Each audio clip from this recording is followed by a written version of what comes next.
सुप्रभात। मैं शिव कुमार जैमिनी श्री राम उच्च माध्यमिक विद्यालय की ऑनलाइन क्लासेज में आप सभी का हार्दिक स्वागत करता हूं। आज हम पाठ्यपुस्तक हिंदी के पाठ क्रमांक 2 का अध्ययन करेंगे, जिसका शीर्षक है मेहनत की कमाई। इस पाठ के माध्यम से ये बताया गया है कि अगर पुत्र या पुत्री आलसी होता है, लापरवाह होता है, तो वह उसको समझाने का एक अनुभवी बाप पिता के पास में एक तरीका होता है। पहले समझाना बुझाना होता है और उसके बाद में उसे अपने काम के लिए प्रेरित करना होता है। लड़का बड़ा लापरवाह, एक बाप के उसी प्रकार से एक आलसी बच्चा था। बाप ने बच्चे से कहा कि जा कुछ कमा के ला। लड़का बड़ा लापरवाह, निर्लज्ज था, बेशर्म था, काम करने की उसकी आदत ही नहीं थी। सीधा माँ के पास में गया और रो धो करके बड़ी खुशामद करके उसने माता को राजी कर लिया। माँ से बेटे का दुख दिखाने गया, उसने 1 रुपया बक्से में से निकालकर उसको दे दिया। रात को बाप ने पूछा, बेटा तूने क्या कमाया? बेटे ने झट से रुपया निकाल करके दिखा दिया। अनुभवी पिता समझ गया, उसने कहा जा इसको कुएं में फेंका। ऐसा उसने इसलिए कहा क्योंकि वो जानता था कि बच्चे में कमाने की आदत है ही नहीं, काम करने की आदत है ही नहीं। हो सकता है वो किसी न किसी से मांग करके उसको लाया है बिना काम किए हुए, इसलिए उसने कुएं में फेंकवा दिया। लड़के ने झटपट जाकर के रुपया कुएं में डाल दिया। अगले दिन पिता ने फिर कहा जा कुछ कमा के ला, नहीं तो आज भोजन नहीं मिलेगा। लड़का अपनी बहन के पास जाकर रोने लगा और बहन ने दया करके उसे 1 रुपया अपने पास से फिर दे दिया। बाप ने रात्रि में लड़के से फिर कमाई के बारे में पूछा। लड़के ने जेब में से रुपया निकाल करके उस बाप के सामने रख दिया। बाप बोला जा इसको भी कुएं में डाल के आ। बच्चे ने तत्परता से आज्ञा का पालन किया और रुपये को कुएं में डाल दिया। अनुभवी पिता ने पत्नी और बेटी दोनों को बाहर भेज दिया। पिता ने बेटे से सुबह उठने पर कहा जा कुछ कमा के ला, वरना रात को खाना नहीं मिलेगा। बेटा दिन भर सुस्त बैठा रहा, उसकी आंखों से आंसू बहते रहे। कोई इसकी सुधरने वाला नहीं था, क्योंकि सुधरने वाले उसकी बहन और उसकी माँ जो थी वो उस समय वहाँ थी नहीं। विवश होकर के, मजबूर होकर के शाम के समय वह उठा और बाज़ार में मजदूरी खोजने लगा। एक सेठ ने उससे कहा कि मेरा संदूक उठा कर ले चलो, मैं तुझे 4 आने दूंगा। अमीर बाप के बेटे ने संदूक उठा करके सेठ के घर पहुंचा दिया। थक करके बहुत चूर हो गया, उसके पैर कांप रहे थे, गर्दन और पीठ में भयंकर दर्द भी हो रहा था। रात को बाप ने पूछा, बेटा आज तूने क्या कुछ कमाया है? लड़के ने चवन्नी निकाल करके दिखाई। पिता ने उसी प्रकार से जैसे और बार उससे कहा था कि बाप बोला जा इसको कुएं में डाल के आ। लड़के को क्रोध आ गया, वह बोला लड़के को क्रोध आ गया, वह बोला मेरी कमर, गर्दन और कमर दुखने लगे हैं, आप कहते हैं कुएं में डाल के आ। अनुभवी पिता सब कुछ समझ गया। अगले दिन उसने अपना सारा व्यापार लड़के के हवाले कर दिया। कहानी से हमें ये शिक्षा मिलती है कि सभी को अपने कार्य के प्रति कर्तव्यनिष्ठ होना चाहिए और परिश्रम करना चाहिए, ताकि वो आगे जीवन में सफलता प्राप्त करे। प्रिय बच्चों, अब हम अभ्यास कार्य देखते हैं।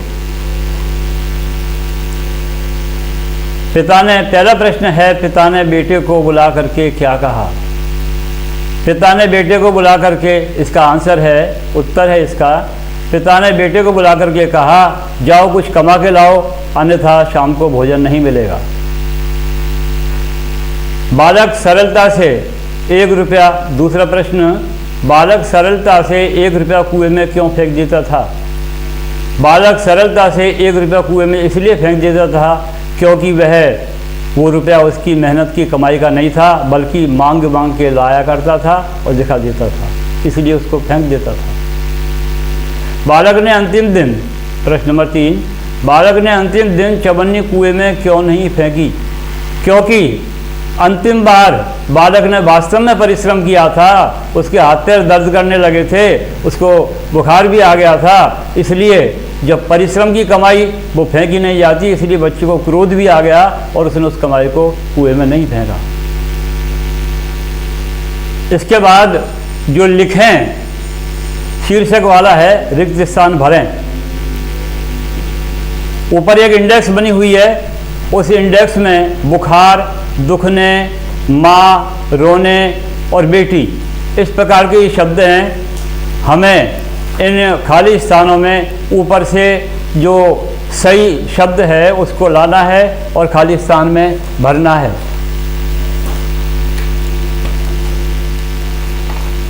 प्रश्न क, बेटा के पास लगा। अब इसमें आएगा बेटा माँ के पास जाकर रोने लगा। पहले वाले में माँ आएगा और दूसरे वाले में रोने आएगा। पिता ने पत्नी और को बाहर भेज दिया। अब बच्चा, पिता ने पत्नी और बेटी को बाहर भेज दिया, इसमें बेटी शब्द आएगा। लड़के को गे वाला है, लड़के को आ गया, लड़के को क्रोध आ गया, इसमें क्रोध आ जाएगा, नहीं बुखार आ गया, सॉरी, लड़के को बुखार आ गया। मेरी गर्दन, कमर और पैर दुखने लगे हैं, इसमें दुखने शब्द आएगा। बालक, अब इनके आंसर जो है लघुतरात्मक हैं, एक या डेढ़ पंक्ति में देने हैं। बालक अंतिम दिन मजदूरी करने पर विवश क्यों हुआ? क्योंकि अंतिम बार पिताजी ने इस बात के लिए बोला था कि यदि शाम को वो कुछ कमा कर नहीं लाया तो शाम को उसे भोजन नहीं मिलेगा, इसलिए वह अंतिम दिन मजदूरी करने पर विवश हो गया। तीसरा प्रश्न, बालक ने 4 आने किस प्रकार कमाए? बालक जाकर के मजदूरी ढूंढने लगा। एक सेठ ने अपना बक्सा उठाने के एवज में उसे 4 आने मजदूरी बतौर दिए। इस प्रकार से बच्चे ने परिश्रम करके 4 आने कमाए।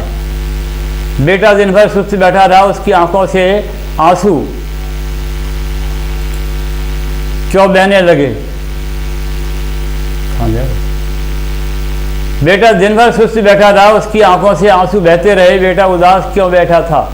क्योंकि 2 बार वह अपनी माता से और बहन से पैसे ले लेकर के आता था, इस बार दोनों नहीं थी, इसलिए वो उदास हो गया और फिर मजदूरी करने पर विवश हो गया था, इसलिए उदास बैठा था। सेठ की सूझबूझ ने बालक का जीवन बदल दिया, कैसे? समझाइए। सेठ ने अपने आलसी और आराम पसंद बच्चे को परिश्रम का एक इस प्रकार का सबक सिखाया कि 2 बार वो बिना मेहनत के पैसे लेके आया था, तीसरी बार उसको चेतावनी दे दी, कड़ी चेतावनी दे दी, जिससे वह काम करने पर मजबूर हो गया और वास्तव में परिश्रम करने उसकी आदत हो गई। इस प्रकार से उसने अपने बच्चे को समझाया। अनुभवी पिता ने पत्नी और बेटी को बाहर क्यों भेजा होगा? बताओ। अनुभवी पिता ये जानता था कि बच्चे ने बिना परिश्रम के ही उसकी पत्नी अर्थात अपनी माता या अपनी बेटी से सहायता बतौर 1-1 रुपया 2 बार में लेके आया। उसने परिश्रम वास्तव में नहीं किया, इसलिए उसने उन दोनों को बाहर भेज दिया ताकि वो किसी से कुछ मांग नहीं सके। बेटे की गर्दन, कमर और पैर क्यों दुखने लगे थे? बेटा बड़ा आराम पसंद था, लापरवाह था और बड़ा ही बेशर्म निर्लज्ज भी था। बेटे की गर्दन और कमर इसलिए दुखने लगे क्योंकि उसने जीवन में पहली बार परिश्रम किया था, इस कारण से उसके गर्दन और पैर दुखने लगे थे। मैंने आपको ये प्रश्न यहाँ करवाए हैं, अतः आप इनको अपनी नोटबुक में करके देखें। मैं आशा करता हूँ कि ये वीडियो आपको पसंद आएगा। यदि आपको ये वीडियो पसंद आए तो इसे लाइक करें, शेयर करें एवं YouTube चैनल को सब्सक्राइब करना नहीं भूलें। यदि आपको इस पाठ में किसी प्रकार की कोई समस्या है तो आप कमेंट करें।